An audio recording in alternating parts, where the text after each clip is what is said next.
Cricket board সহ সব ক্রীড়া ফেডারেশনকে রাজনীতিমুক্ত করা হবে। বদল আসবে গঠনতন্ত্রে, ঘোষণা দিয়েছেন ক্রীড়া উপদেষ্টা আসিফ মাহমুদ সজীব ভুঁইয়া। তবে সবার আগ্রহে থাকা ক্রিকেট বোর্ডের পরিচালনা পর্ষদের পরিবর্তন সম্পর্কে তাকে এখনও জানায়নি বিসিবি। দেশে আন্তর্জাতিক মানসম্পন্ন ক্রীড়াবিদ তৈরির জন্য নতুন স্পোর্টস ইনস্টিটিউট তৈরির ঘোষণা দিয়েছেন। 40% বেশি গ্লো, বিশ্বে 1 নম্বর গ্লো ক্রিম, নতুন গ্লো এন্ড লাভলি। প্রশিক্ষণ নিশ্চিত করার ক্রীড়াবিদদের সক্ষমতা বৃদ্ধির কৌশলের ঘোষণা দিতে সংবাদ সম্মেলন ডেকেছিলেন নতুন ক্রীড়া উপদেষ্টা, কিন্তু যা সীমাবদ্ধ স্পোর্টস ইনস্টিটিউট গড়ার ভাবনায়। পিক পারফরমেন্সের জায়গায় আমরা একটু দুর্বলতা আছে আমাদের, এবং আমরা যখন ইন্টারন্যাশনাল বিভিন্ন প্রতিযোগিতায় আমাদের অ্যাথলিটরা যান, আমরা সেখান থেকে আশানুরূপ সাফল্য অর্জন করতে পারি না। সেই জায়গাটাকে অ্যাড্রেস করার জন্য এই ইনস্টিটিউট।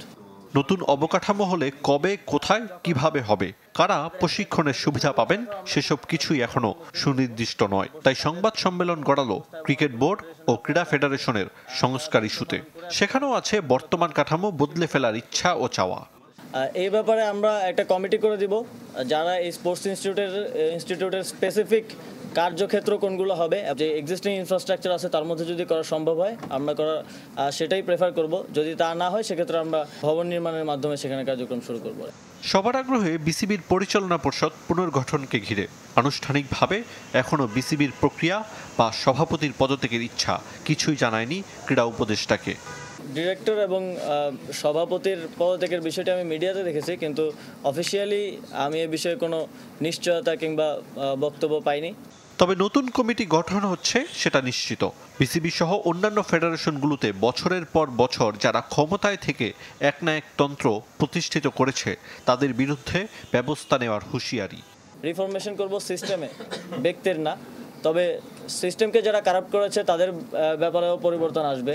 যারা নতুন দায়িত্বে আসবে কিংবা পাবে, তাদেরকে সেই কনস্টিটিউশনে সেটাকে আরও ডেমোক্রেটিক করে গড়ে তুলতে হবে, এবং পাশাপাশি যে অনিয়ম দুর্নীতিগুলো এতদিন হয়েছে সেগুলোও প্রকাশ করতে হবে।